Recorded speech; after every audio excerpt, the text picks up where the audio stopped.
A los ponentes, tanto a Ana Mateo como a Alicia del Cura. Y sobre todo a todos los demás ponentes que van a venir. Este curso va a durar 4 semanas, va a ser muy interesante todas las perspectivas que nos van a exponer. En este primer módulo vamos a tratar el tema de violencia de género vinculado a ONGs. En el caso de Ana Mateo, hace como 20 años o más que está trabajando, si no me equivoco, en Médicos del Mundo. Menos de 20. Bueno, eres joven todavía. Sí. Está trabajando en Médicos del Mundo y Alicia del Cura está trabajando en Farmamundi o bien en representación de Farmamundi. Médicos Mundo. Hoy estoy en una día hoy. No con tantas ONGs. Y fundamentalmente agradecer a vosotros por la presencia aquí, por estar aquí, y el interés en estos temas es un interés donde realmente hay que hacer muchísimo en estos temas, en violencia de género, sobre todo vinculado al ámbito de la salud, ¿no? Es muy común a veces escuchar a profesionales decir, cuando ven un caso de violencia de género, tratar de pasar de esto, es un marrón, no te metas en esto, ¿no? Entonces hace falta mucha sensibilización en este tema, es muy necesario, y estas jornadas o este seminario va en ese sentido, ¿no? Un poco sensibilizar y ver las problemáticas que pueden venir, ¿no? Agradecemos también no sé, están viendo, estamos transmitiendo esto en directo por streaming, y nos están viendo la Universidad Nacional de Entre Ríos en Argentina, en la Facultad de Medicina, entonces están interesados en estos temas y estamos haciendo relaciones con ellos, así que desde aquí, desde Madrid, un saludo para ellos. Y sin más preámbulo, bueno, pasar a los ponentes. A Ana Mateo, ¿vas a hablar tú primero? ¿Sí? Ya lo tienes preparado. Ya lo he preparado. Ana, es un lujo tener tanto a Ana como a Alicia. Ambas son médicas y es muy interesante también tener la perspectiva desde la medicina, no solamente desde las ciencias sociales como la antropología, sino también desde la medicina. En este caso Ana Mateo es médica y es antropóloga también. Hizo un máster en medicina tropical y de salud internacional. Actualmente está realizando la tesis doctoral aquí en esta casa con el profesor Carlos Jiménez en el Departamento de Antropología Social, y nos va a hablar sobre reflexiones. El título que puso Ana es Reflexiones sobre cultura desde los proyectos de abordaje de la violencia de género en los sistemas públicos de salud. Así que gracias, Ana, te escuchamos. Gracias. Bueno, pues para empezar quería volver a presentarme, porque lo primero es que, hablando de un tema como el de la violencia, ¿no? Es muy importante para mí el empezar diciendo quién soy y de dónde vengo, ¿no? Como dice Javier, bueno, soy médica y antropóloga, acabé medicina ya por el 94.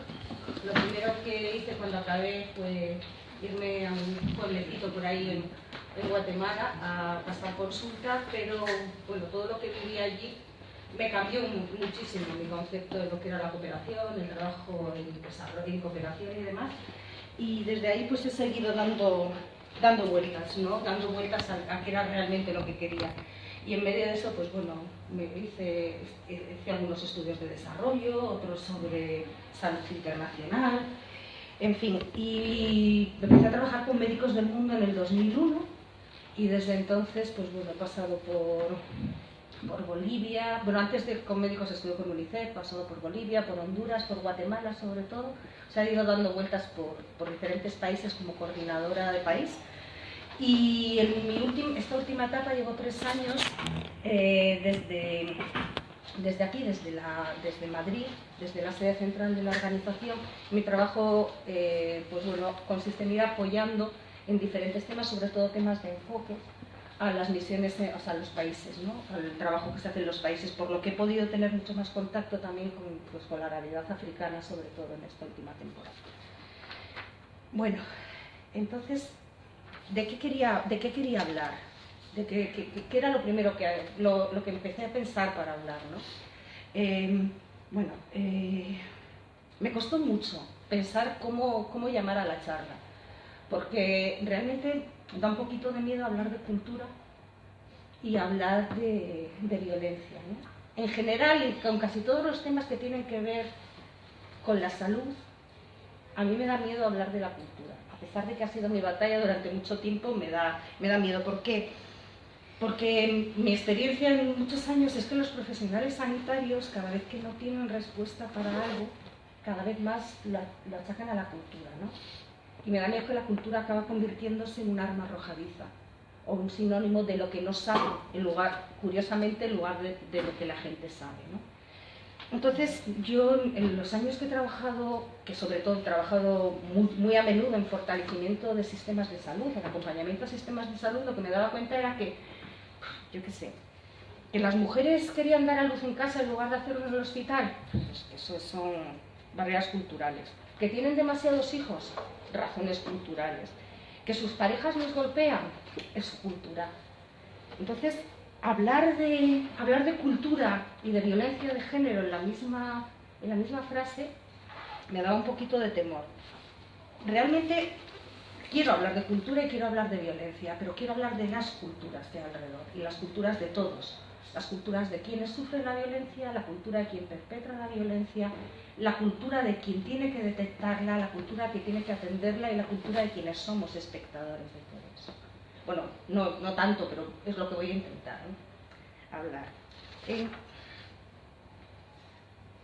¿Por qué? Porque el personal de los sistemas de salud tiene un papel fundamental. Normalmente cuando planteamos un proyecto en una ONG, planteamos un proyecto sobre violencia de género, enseguida se nos va a la cabeza educación, las escuelas, el sistema judicial, la policía, pero ¿y el personal de salud? O sea, ¿por qué obviamos ese papel? ¿Quién va a decir, quién va a detectar que esa persona está violentada? ¿Quién va a ser capaz de ver? Tenemos que tener un personal de salud que mire. Esa es, para mí, claro, tengo mi de formación profesional, pero es el primer paso. Si esperamos simplemente a que lleguen a un estado de denuncia, realmente los estaremos dejando en la mayor parte de los problemas de violencia por el camino. Entonces, trabajar con el personal de salud es algo urgente, es algo fundamental. ¿Qué ocurre? Que en la mayor parte de los casos este personal de salud no vive en el vacío. Este personal de salud, estas personas que están atendiendo, forman parte de una cultura también, que es la misma cultura en la que está transcurriendo la violencia. Bueno, voy a utilizar como referencia un espacio concreto geográfico y de tiempo, ¿no? Que es donde los proyectos con los que conocí o en los que trabajé tenían más relación con el tema de violencia basada en género. Es en la región Chortí, en Guatemala, y el periodo son los años 2005 a 2010. Pero antes de eso, bueno, voy a contar un poquito para poder entender algunas de las cosas que hacemos, cómo entendemos desde Médicos del Mundo el trabajo. Cuando hablo de fortalecimiento, cuando hablo de diferentes cosas, ¿qué es lo que entendemos, ¿no? Esto es mucho lenguaje propio de la casa, pero bueno. Médicos del Mundo, así como muchas otras organizaciones, Médicos del Mundo también, entendemos el trabajo con los sistemas de salud desde un enfoque de derechos humanos, concretamente desde el derecho a la salud, obviamente. Eso supone pensar en agrupar a la población con la que trabajamos entre los titulares de obligaciones, que son las personas encargadas o que tienen la obligación de garantizar ese derecho a la salud, los titulares de derechos, que es la población, y los titulares de responsabilidades, que es la sociedad civil, que puede ejercer de puente, esto dicho muy burdamente, entre los que tienen la obligación y los que tienen el derecho. Por tanto, trabajamos siempre 4 líneas. Incidencia política para cambiar las leyes que pueden hacer falta para cumplir el derecho, fortalecimiento institucional, es decir, fortalecer las instituciones públicas para que cumplan las leyes que ya existen, fortalecimiento de sociedad civil para que reclame y se organice por sus derechos, y información, educación, comunicación con la población, pues para que conozca sus derechos y para que trabaje en favor de ellos. Esto es una explicación muy simplista y muy burda, pero es para que podamos, para poder manejar un poquito de qué estamos hablando, ¿no? Cuando estamos hablando de fortalecimiento, de incidencia y demás. Por favor, en cualquier momento, si no se entiende algo, si doy cosas por sabidas, me paráis, me levantáis la mano, preguntáis o queréis hacer algún comentario, ¿vale?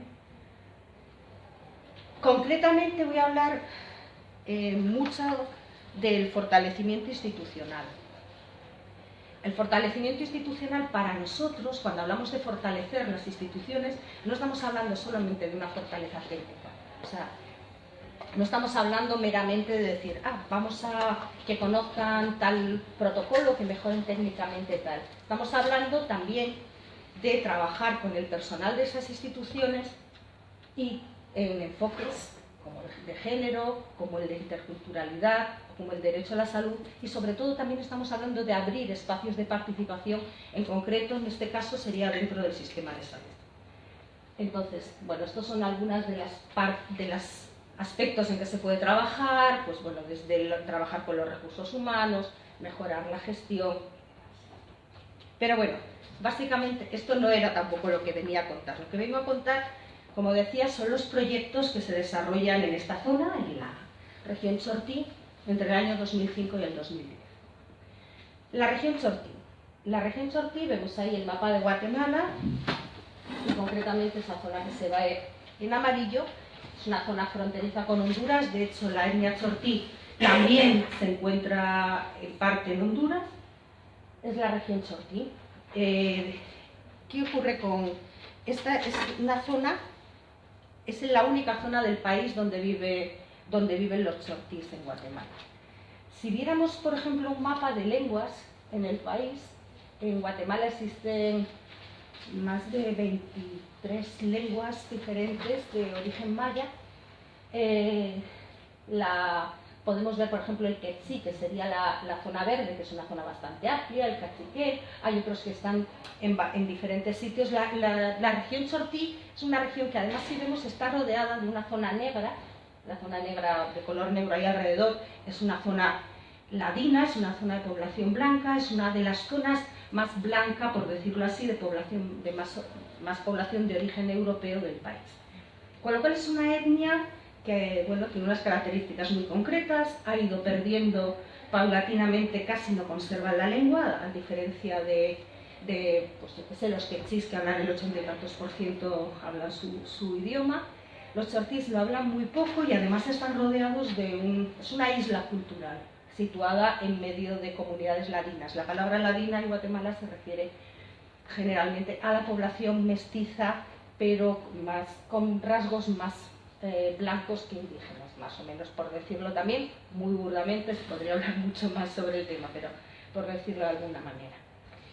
Y además es una población que, como podemos ver, no está conectada de cerca con otras etnias indígenas, y esto marca bastante pues, el tema del país. La zona de Chiquimula, que es la región a la que pertenece el departamento en el que se inserta la región Chortí, si lo vemos aquí, que son estos 4 municipios, Jogotán, Camotán, San Juan, Ermita y Olopa.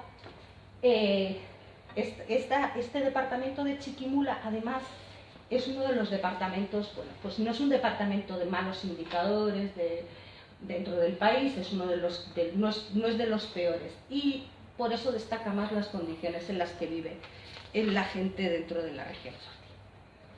¿Cuáles son estas? Bueno, es una zona con un alto índice de extrema pobreza. Lo era, estoy hablando unos años después, pero las condiciones no han variado mucho. Esto está el llamado corredor seco, que periódicamente es una zona donde hay problemas de malnutrición, por sequías y demás. Es una zona históricamente que va teniendo procesos de sequía y de malnutrición cada cierto tiempo. Entonces hay un 67%, había en aquel momento un 67% de analfabetismo, un 37% de la gente sin agua en sus domicilios, o sea, sin agua domiciliar, y el IDH, el Índice de Desarrollo Humano, para la zona era de 0,397. Para todo el país es de 0,640. O sea, estamos hablando de un índice que va de 0 a 1, que el 1 sería, no existe, pero sería el mejor estado. Guatemala estaría en un 640, un 0,640. La región Chor tiene un 0,397. O sea, los índices ya son muy por debajo de los generales del país.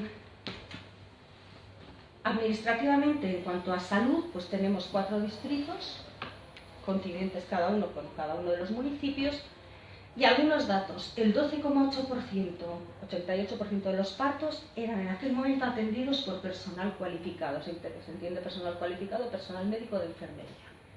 Las cifras nacionales, con ser muy bajas normalmente, están hablando de un 41%. En Olopa, concretamente, en uno de los municipios era el 8% de los partos que se atendían. Y había 218 muertes por 100.000 habitantes, por 100.000 nacidos vivos. Es una mortalidad muy alta y más alta que la media del país. Al tema que nos ocupa más concretamente. Ahora mismo no tengo los datos, no he hecho investigación. En el momento en que estaban desarrollándose estos proyectos, Guatemala es el segundo país del mundo por número de feminicidios. En aquel momento solamente le ganaba a Rusia. Hagámonos a la idea de que desde el año 2000 al 2006, que fueron los años en que el 2000 fue el primer año en que se empezó a registrar, asesinaron 3.000 mujeres. Concretamente, en el año 2006 creo que fueron 600. O sea, los índices son altísimos. Y bueno, luego...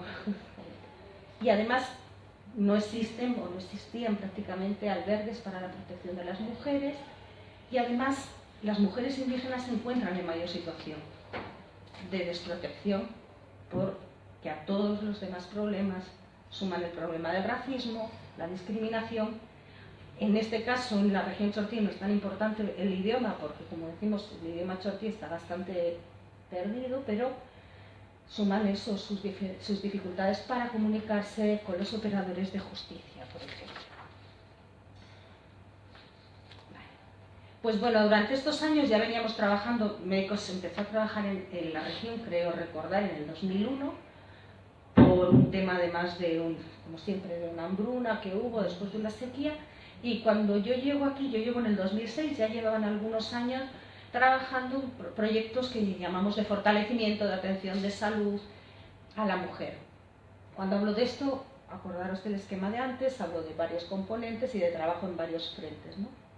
Y trabajamos con una asociación que es una asociación feminista, Tierra Viva, que bueno, pues, comparte los proyectos junto con Médicos del Mundo.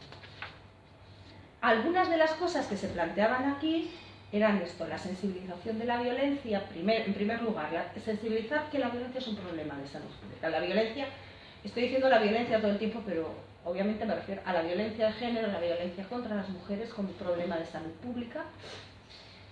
Después, en esos momentos, estaba recién salida, o creo que ya estábamos con los proyectos iniciados cuando salió la ley de violencia de feminicidio en Guatemala, que fue uno de los primeros países que la tuvo, y uno de los trabajos que se hizo fue revisar, adaptar y difundir los protocolos de atención tanto a personal de salud como a operadores de justicia como a la policía.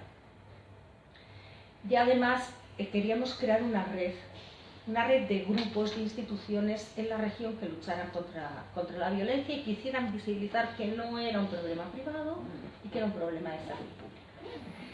Y en las últimas fases, y ya era cuando esta última parte ya no la conozco directamente porque ya no estaba allí, se consolidó, yo me quedé en los inicios, se consolidó una red de mujeres líderes para que pudieran detectar la violencia en sus comunidades, entre sus vecinas, pudieran acompañar, pudieran prevenir, pudiera haber un grupo que realmente les respaldara a la hora de denunciar o de afrontar la violencia. Aquí voy a meterme en un tema que es un poco complicado, pero que nosotros, como en todos los proyectos, intentamos o planteamos siempre trabajar desde el enfoque de género y el enfoque intercultural. Algo que luego yo no lo viví tan así, pero que en el primer momento te plantean es esta disyuntiva, ¿no? O trabajas con unos o con los otros. En el país son dos grupos muy enfrentados, ¿no? Por un lado, poniéndolo todo como muy caricaturesco, te hablan de que hay un movimiento feminista muy occidentalizado, que habla de problemas que no son los que corresponden con la gente, y por el otro lado un movimiento indígena, pues que habla, pues eso, de no hay ningún problema. Nosotros, o sea, dentro de los pueblos indígenas no hay problemas porque somos complementarios y tal. Y se vive siempre casi como una contraposición los dos enfoques. La realidad es que cada vez más hay más mujeres feministas mayas y que están trabajando desde una perspectiva cultural su vivencia del cuerpo, de la violencia y de las relaciones de género, y construyendo desde ahí. Pero sí me parece que era algo que no podía obviar, que es algo que muchas veces te plantean como o estás por este lado, o los proyectos van más por este lado o van más por el otro. En fin, hablando tanto tiempo de violencia, ¿no? Pues bueno, quería marcar un poquito, tomo una definición clásica de qué es la violencia, ¿no? Como el acto de violencia basado en la pertenencia al sexo femenino como resultado de daño y sufrimiento. Pero lo que me interesaba resaltar de todo esto y comentar más allá es que esto ocurre en un contexto cultural, siempre, ¿sí?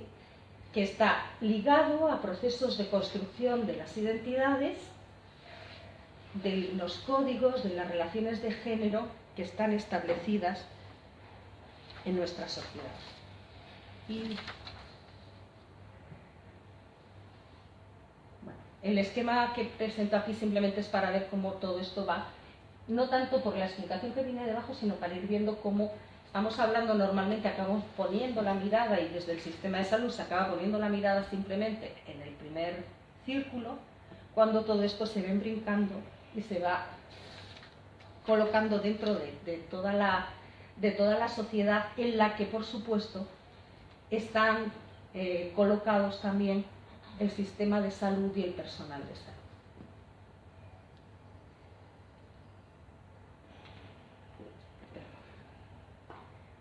Entonces, volviendo a lo que decía al principio, a ver, hablar de cultura y violencia no debería ser, porque es lo que suele acabar siendo, cargar las culpas sobre una determinada cultura. Hay diversos estudios transculturales que nos han podido ir diciendo cómo esta violencia puede estar favorecida o puede predisponerse o agravarse según las conductas, ciertos patrones generales de las culturas. Lo cierto es que, bueno, casi ninguna está realmente para nada exenta de sufrirla.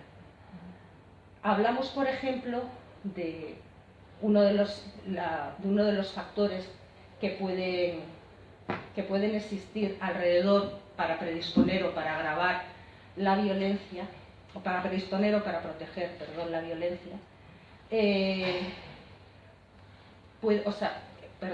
En todas decíamos que hay una existencia de palizas o de agresiones o de diferentes formas de violencia. La diferencia está entre las sanciones que la propia sociedad normalmente puede ir colocando encima de la persona agresora, o de las posibilidades de que existan lugares de protección para las personas que la sufren, o para las mujeres que la sufren. Quiero decir, la posibilidad de que esa comunidad o que esa sociedad o que esa cultura prevenga espacios de mediación o espacios de refugio para las personas que sufren.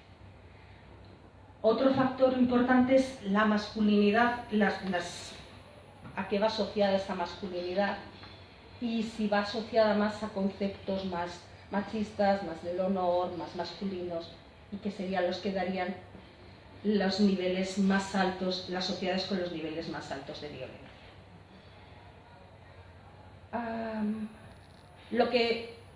Estas normas culturales estarían manifestándose, como decíamos antes, en toda la sociedad, en todo el alrededor.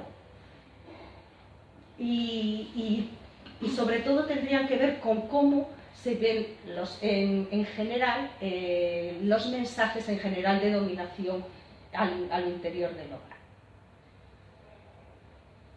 En muchos de los entornos esta violencia, como sabemos, se sigue considerando normal y es una prerrogativa de los hombres, y la socialización de los niños y las niñas va haciéndolos, los va criando en esto, desde unas niñas más dulces, niños más agresivos, o como tiene que ver con la capacidad de controlar la ira y de la dominación y de la agresividad por parte de los maridos. ¿Cuál es el punto sobre esto?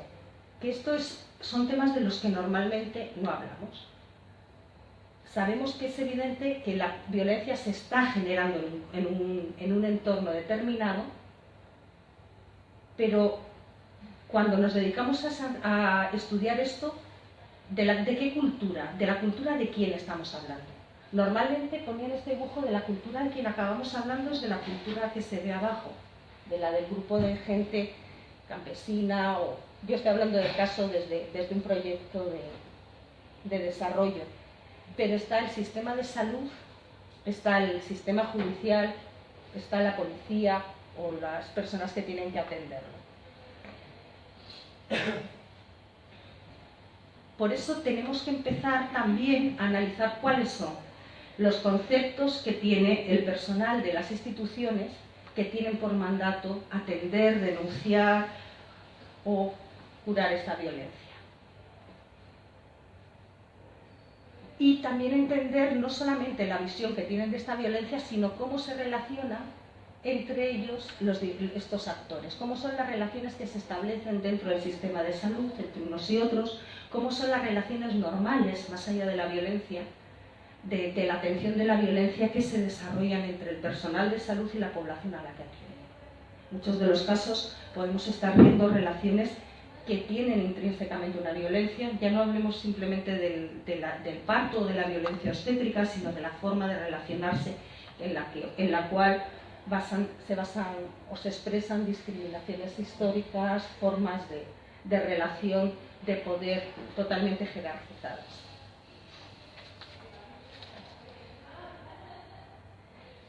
Bueno, pues cuando llegué a esta parte, intenté empezar a recordar, irme un poquito más atrás del 2005 en mi vida, ¿no? Y digo, bueno, ¿cuál fue la primera vez que me encontré yo misma ante un problema de violencia, ¿no? Unos años antes de esto, estaba trabajando en Honduras y bueno, una de nuestras trabajadoras sufrió violencia por parte de su pareja. Fue un episodio muy violento, muy fuerte. La golpeó con un bate de béisbol, tuvo múltiples lesiones y fue a hacerse atender al hospital con el que nosotros llevábamos trabajando. Un proyecto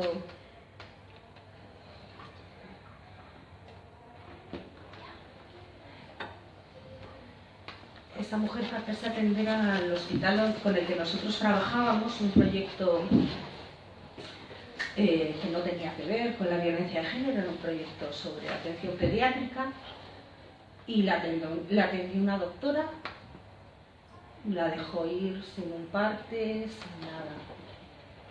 Cuando esto pasó en un fin de semana, nos enteramos, hablamos con ella, que ella obviamente ya tenía toda la intención de denunciar, pero no tuvo ninguna facilidad.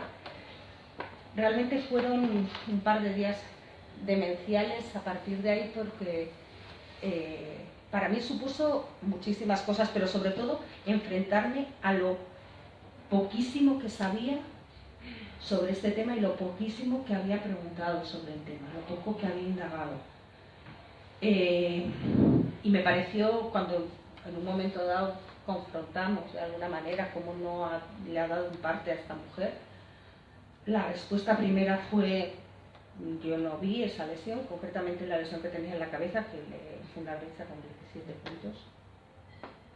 Y la segunda fue, además lo que yo he oído es, entonces claro, o sea, te das cuenta de todo lo que hay por detrás si lo dejamos a su libre albedrío, por decirlo así, si no hacemos un trabajo específico. No podemos pensar que en una sociedad donde lo que estaba comentando todo el pueblo era la naturalidad de que a esta mujer le pasara eso, donde se naturalizaba de tal forma una agresión de ese calibre, las personas que están atendiendo sean inmunes a ello, ¿no? En fin, por eso, porque no lo podemos dejar a que la gente lo vea, la gente, quiero decir, quienes están atendiendo lo vean espontáneamente, porque normalmente como acaba siendo recogido esto es como rotura de brazo o lesión X o punción o lo que sea, porque no lo podemos dejar así, tenemos que trabajar con ese personal en empezar a mirar y a ver lo que hay y empezar a saber qué es lo que tengo yo dentro, qué es lo que me ha pasado, por qué lo miro de esta forma. ¿Por qué? Porque partimos de que, como decíamos, hay unas normas culturales que han ido creándose en esa sociedad sobre el desprecio por lo femenino y sobre toda una serie de patrones de dominación, a los que, como decíamos antes, en este caso concreto hay que sumar. Si estáis viendo las fotos, el personal de salud que se ve es un personal normalmente de la zona de Chiquimula, del departamento, normalmente es un personal blanco, con una cierta clase social. El personal de la población que acude es una población chortí, una población indígena, a lo que hay que sumar todo lo que colocamos como negativo a la cultura del otro. Todo eso hay que empezar a hablarlo, a expresarlo y a trabajarlo para poder empezar a ver la violencia. Sí. No, y que también en la imagen lo que sale la mayoría son hombres. Sí. Son médicos hombres. Sí, los médicos, en este caso en concreto, los médicos, había un par de médicas, la directora del hospital, una mujer muy aguerrida además, y la epidemióloga, que era de cerca de mi pueblo, que se había ido por allí a hacer un proyecto hacía 1000 años y se había quedado. El resto, los médicos son hombres, las enfermeras son mujeres. A mí por eso muchas veces además se me va al hablar, no sino porque la realidad allí era así. Es más, yo siendo médica europea y con una posición de poder, me costaba mucho con ellos el trato, mucho, me refiero mucho en el sentido de te colocan en una situación, normalmente me ponían el título de enfermera, lo cual no me parece ni bien ni mal, pero es su forma de jerarquizarme continuamente, ¿no? Cuando hablaba con ellos. En fin. Con lo cual, esto en la relación del día a día con las personas que están atendiendo se nota. Y su idea de, bueno, luego vamos a ver las frases y demás que iban saliendo, su idea de qué es lo normal que ocurra dentro de esa cultura también tiene muchísimo que ver con todo lo que no se dice. Y con la sensación, otra idea, es la sensación de fatalidad, ¿no? De esto, de todas formas, es que es así. Y yo imagino que cuando Alejandra hable, pues un poco parecido es el personal, no sé, me atrevo a decir, el personal de aquí con respecto a la población inmigrante. Todos los estigmas que colocamos con respecto al resto se expresan en esto, ¿no? Vale, pues bueno, precisamente a eso venía, ¿no?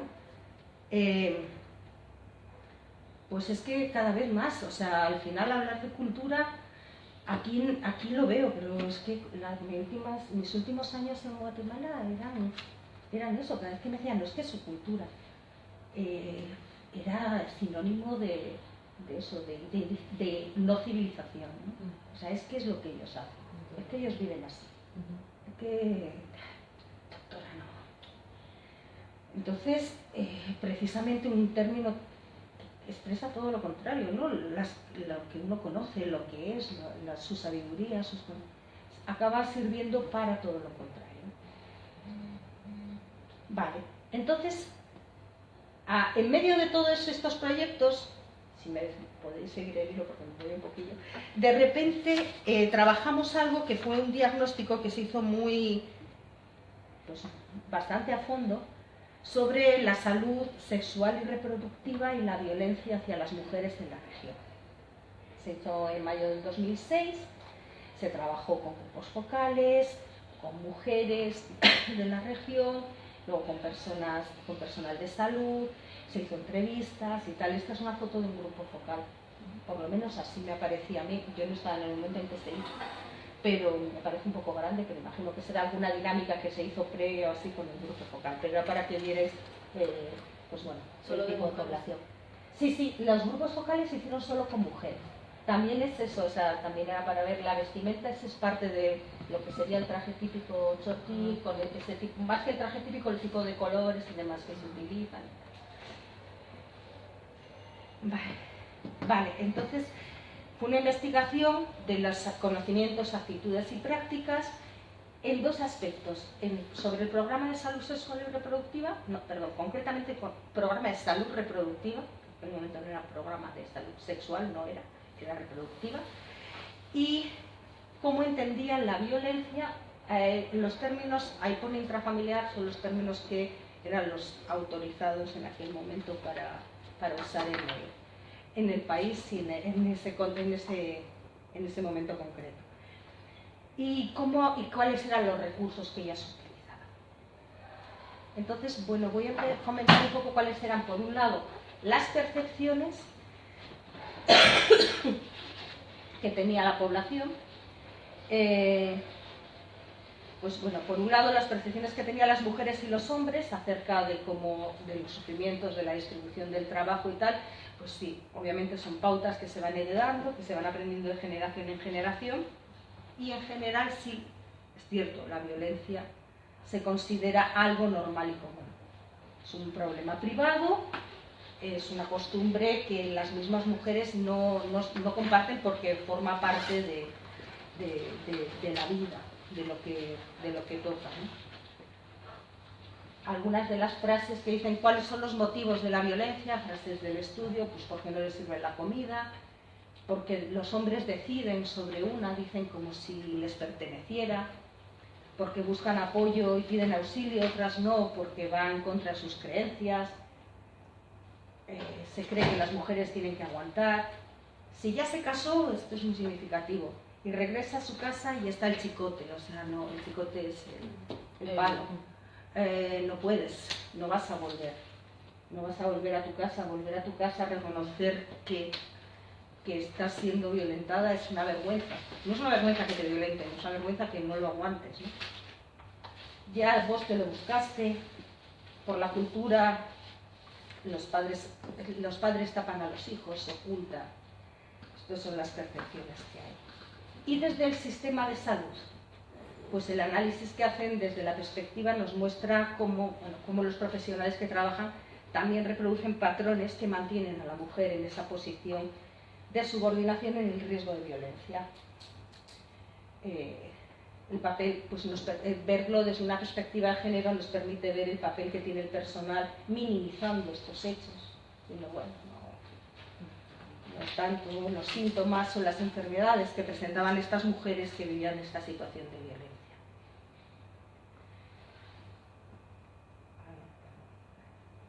Entonces, una de las cosas es que este personal está pensando que además que esto escapa de su intervención. O sea, yo soy médico, yo soy médica, yo soy enfermero, no, o sea, yo puedo curarte, pero no te metas en Dios. Esto no es parte de mi historia.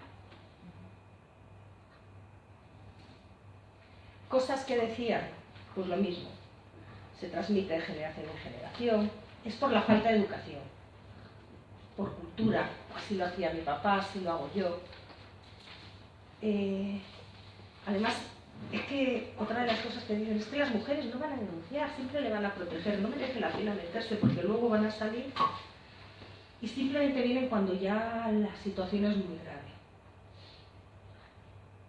Otro de los temas es, sí, sabemos que estamos trabajando con un grupo étnico determinado, pero no es algo que ni que consignemos ni que miremos en nuestra intervención, ¿no? Dice, otro de los testimonios decía, normalmente uno aborda los casos de violencia con la experiencia que tiene, ya que uno aquí en Guatemala se enfrenta con este tipo de violencia tanto en el área hospitalaria como cuando tiene su práctica en el área rural. Pero lo vemos desde un punto de vista estrictamente médico, atendiendo las lesiones que se presentan, dándoles el tratamiento, ni así dándoles otro tipo de seguimiento o referente hacia algún lugar donde pueda acudir la mujer. Cuando volví otra vez a revisar todo esto, me pregunté, bueno, realmente cuando hablaba de la experiencia de esta compañera en Honduras, fue esta mi primera relación en consulta con la violencia y claro, volví a sorprenderme dándome cuenta de que me había olvidado de bastantes cosas, ¿no? De mis propias experiencias.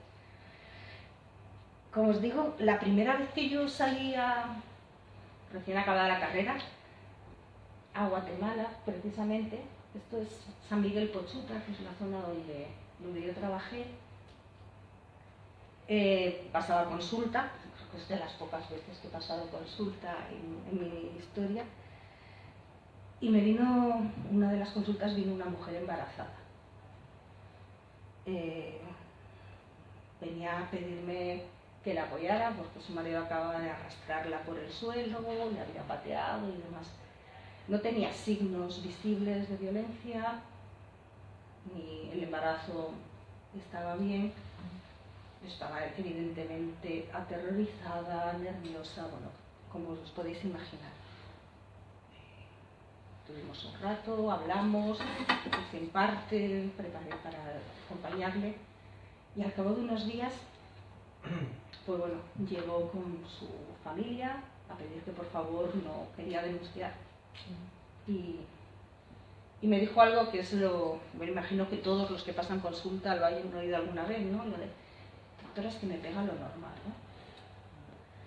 Entonces, bueno, en ese momento son todos los sentimientos a la vez, ¿no? Es la impotencia, es la rabia, es el no entender. Pero lo malo es que en ese momento yo también me doy cuenta de que lo que acabas asumiendo es la fatalidad, ¿no? Esto es así, ya está, no puedo hacer más. Y vas interiorizando eso, yo lo cuento desde mi corta experiencia de consulta, ¿no?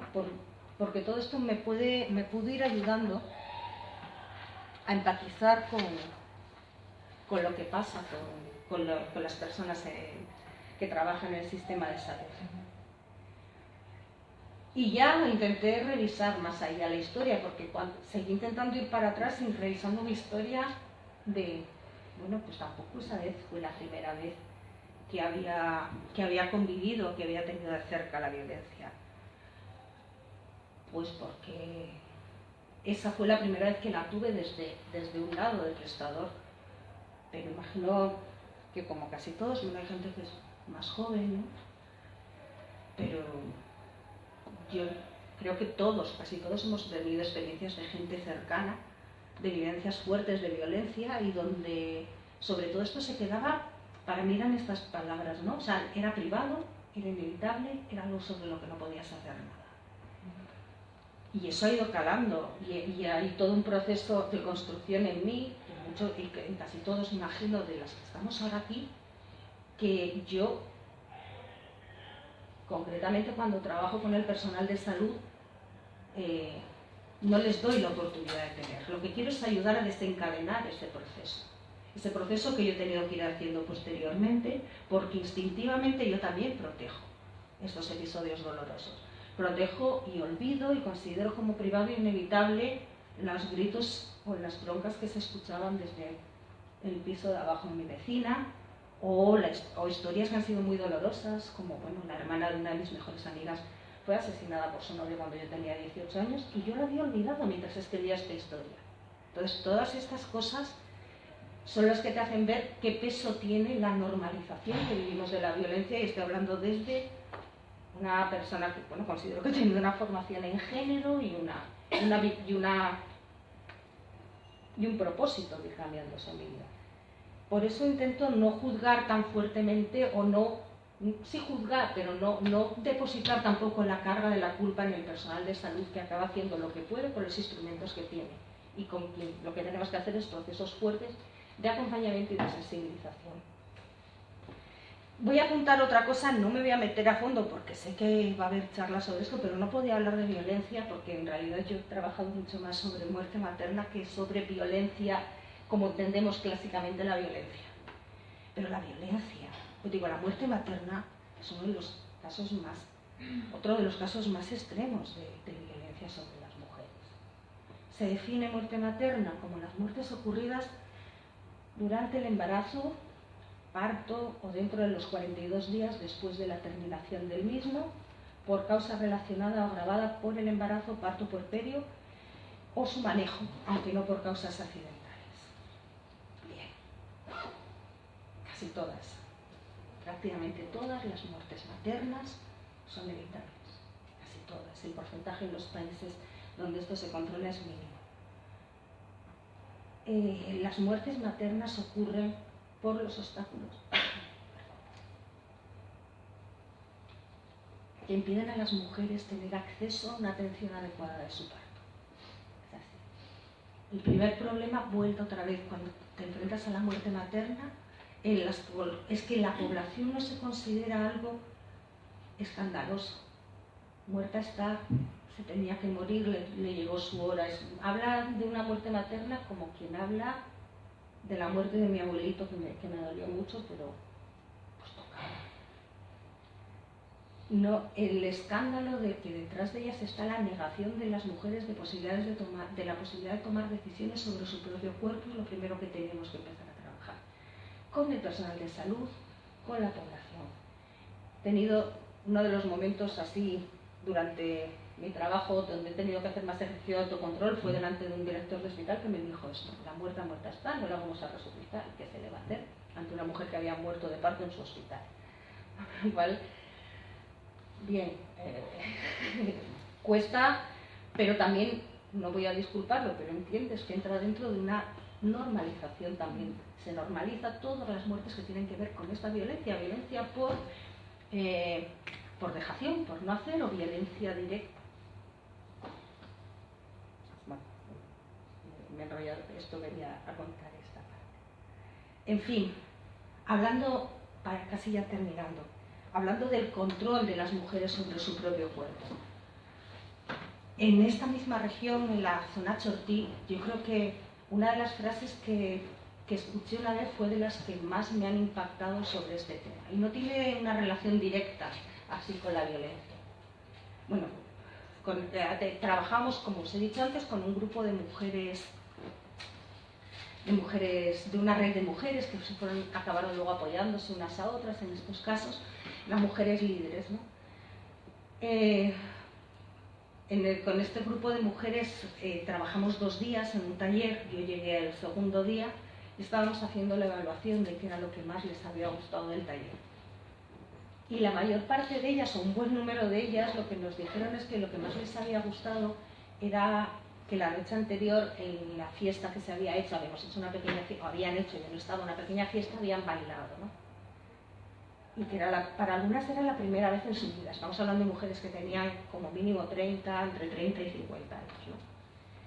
A mí me pareció fuertísimo pensar en la falta de control sobre tu propia vida y de espacios de tu propio goce que supone haber podido siquiera bailar, ¿no? Bueno, las últimas reflexiones para terminar, que bueno, vienen a ser lo que ya venía comentando, ¿no? Pues el personal de salud, con todo, es el aliado. Es que no puede ser de otra forma, tiene que ser nuestro aliado para detectar, para prevenir, para tratar la violencia que sufren las mujeres, las múltiples violencias que sufren las mujeres. Necesita cambiar la mirada, necesita ver empezar a ver, empezar a visualizar lo que están acostumbrados a no ver, problematizar, empatizar y reaprender. Creo que el mayor aporte que podemos hacer como ONG que trabaja en salud es ayudarles en este camino, porque tenemos un espacio privilegiado. El ser una ONG que tiene el nombre de médicos dentro de esto supone que tienes una apertura a los espacios del sistema de salud, una credibilidad que te permite ayudarles a adoptar otra mirada de una manera mucho mejor que si fueras un extraño, que si vinieras de otras disciplinas.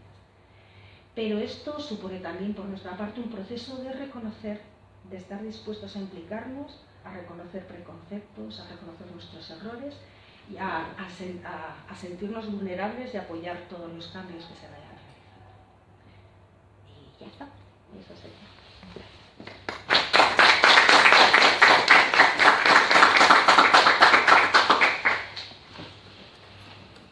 De verdad, hacerme preguntas.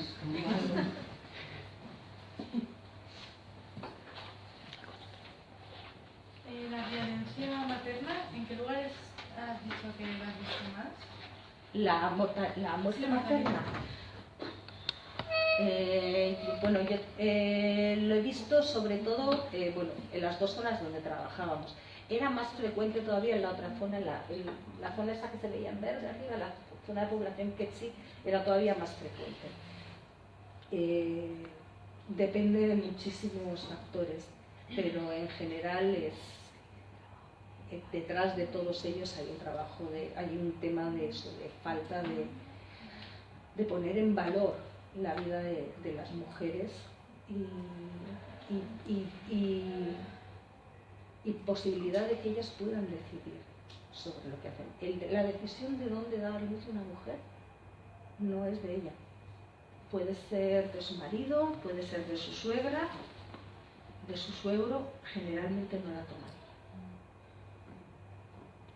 ¿Y se producen porque no dan la luz en el hospital? Es bastante más complejo que todo eso, no hay mucho más alrededor de eso, ¿eh? O sea, no es solamente, el tema no es que sea una causa-efecto sobre dar a luz en el hospital, el tema es la posibilidad que tenga uno de poder hacerlo en el momento en que tienes un parto que sabes que si no, no va a salir, por ejemplo. Esa es una de las causas. Que a veces no se identifican los riesgos, ¿sabes? Como si no reconoces que una hemorragia es un riesgo, pues vas a tardar más en buscar ayuda. Si tardas más en buscar ayuda, vas a llegar más tarde y puede que llegues cuando ya no hay nada que hacer, digamos. No, y además de eso, aparte, la última parte es que cuando llegan, tampoco eso les da ninguna garantía de ser bien atendidas. No, y fundamentalmente si el hombre las lleva. O alguien. Es que es la clave, porque tú puedes identificar una hemorragia. Pero a mí me ha pasado de preguntarle, ¿pero cómo no has venido antes? Ella lo mira a él y ahí ya está. No, era un poco de lo mismo, pero creo que también es importante que recordemos, yo soy matrona y soy antropóloga también, entonces creo que es importante que recordemos que tenemos un peligro, y esto lo digo como peligro y como antropóloga, que es el del etnocentrismo. Entonces también creo que es necesario que ofrezcamos una atención culturalmente aceptable.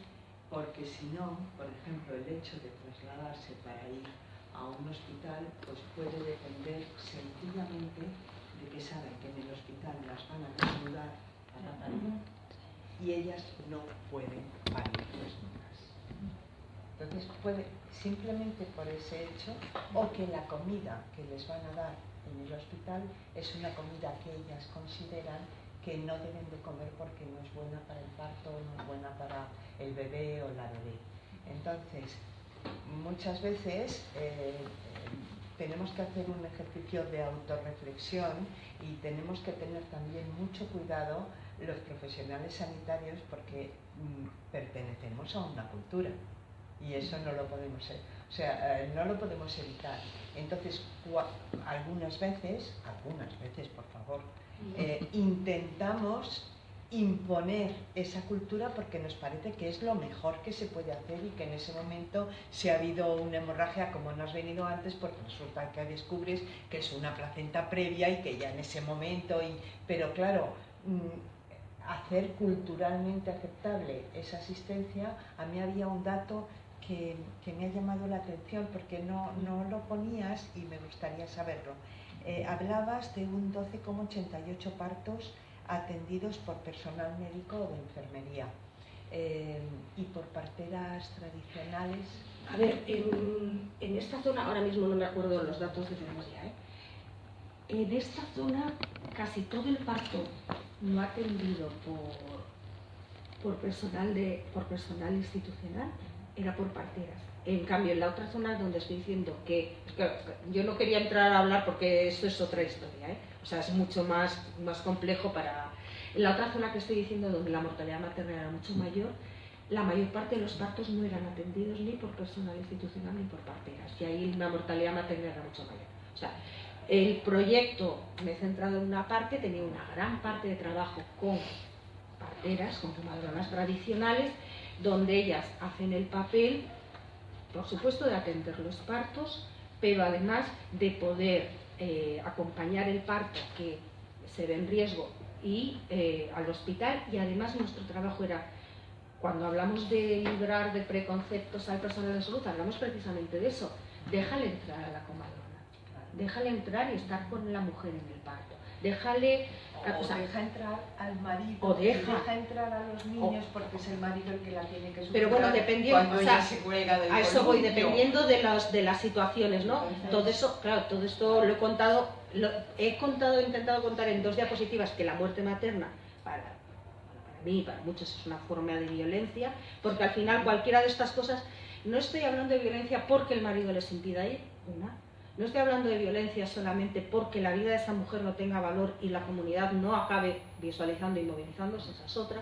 Estoy hablando de violencia porque dentro del sistema de salud yo he visto una de las muertes maternas que más me indignó fue una señora que murió en un centro de salud a 8 kilómetros de un hospital terciario, o sea, un hospital de tercer nivel, porque dijeron no, este parto sale solo.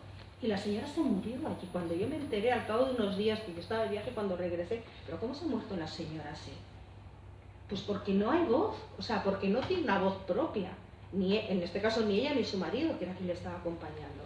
A 8 kilómetros de un hospital con todas las condiciones, se murió en un centro de salud. Y pasó, no sé, 30 y tantas horas de ingreso. O sea, es que dices, a ver, por eso digo, estoy 100% de acuerdo contigo.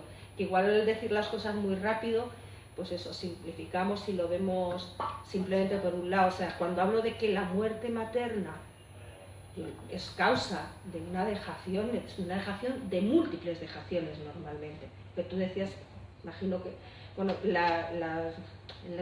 el libro de Freyermuth sobre las mujeres de humo, que va contando cada uno de esos casos, realmente en el fondo lo que tienen en común es que son mujeres que habían dejado de ser útiles, entre comillas, que habían perdido su función porque ya habían, bueno, por múltiples causas, ¿no? Entonces, visibilizar esa parte, aunque no creo que de eso se va a hablar más, sino quería que fuera lo que se hablara, ¿no? Mi inquietud era relacionada con la legislación del país, la aplicación directa por el personal sanitario. A ver, yo tener en cuenta que llevo de unos cuantos años que ya no estoy, entonces lo que voy a hablar es antiguo. Lo que nosotros estábamos peleando, bueno, nosotros junto con muchísima otra gente, era el trabajo sobre la boleta única. O sea, sobre un sistema de registro único para la violencia que empezó como está. Creo que legalmente es obligación reportar signos de violencia, pero más allá de eso tampoco, o sea, llevo años fuera y no quisiera aventurar. Sí se estaba haciendo un trabajo muy fuerte. Lo que era el tema de los protocolos, las boletas de registro y demás, pasamos años que iban de un lado para otro. Iban pasando de departamento del ministerio, de repente lo llevaba salud mental, de repente lo llevaba salud reproductiva, y, o sea, no se terminaban de dar...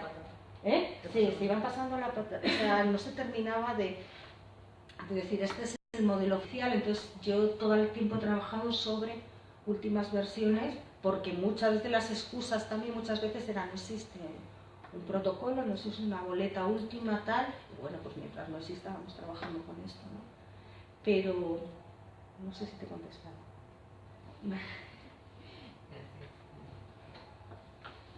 Sí. ¿Existen programas o intervenciones de impacto por parte del gobierno? Por ejemplo, en México está el programa Oportunidades y evaluaciones de impacto que ha hecho Paul Gertler, de Berkeley.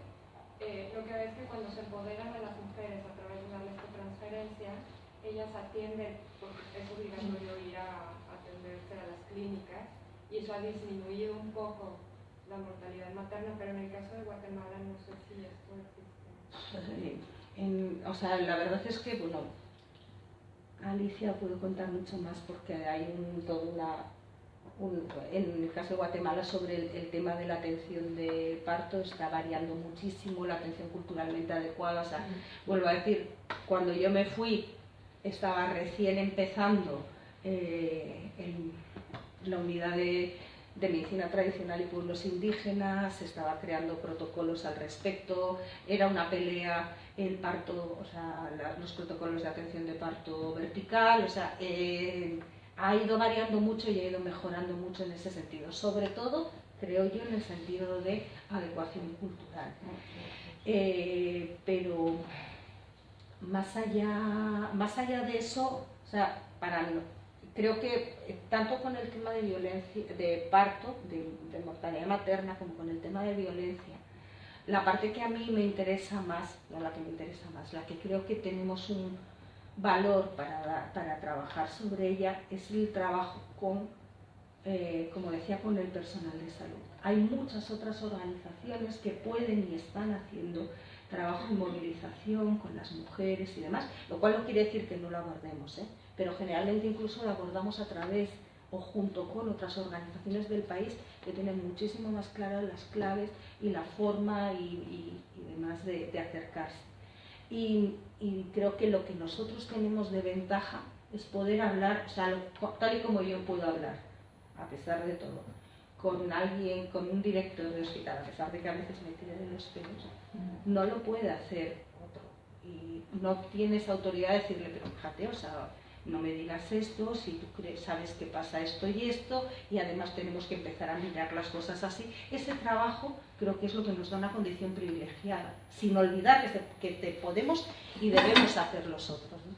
Pero lo que a mí me parece interesante es el poder acercarte y decir, yo vengo del mismo que tú, he estudiado las mismas cosas que tú, me han enseñado así y he intentado desaprender y aprender otras cosas, y creo que lo podemos hacer juntos.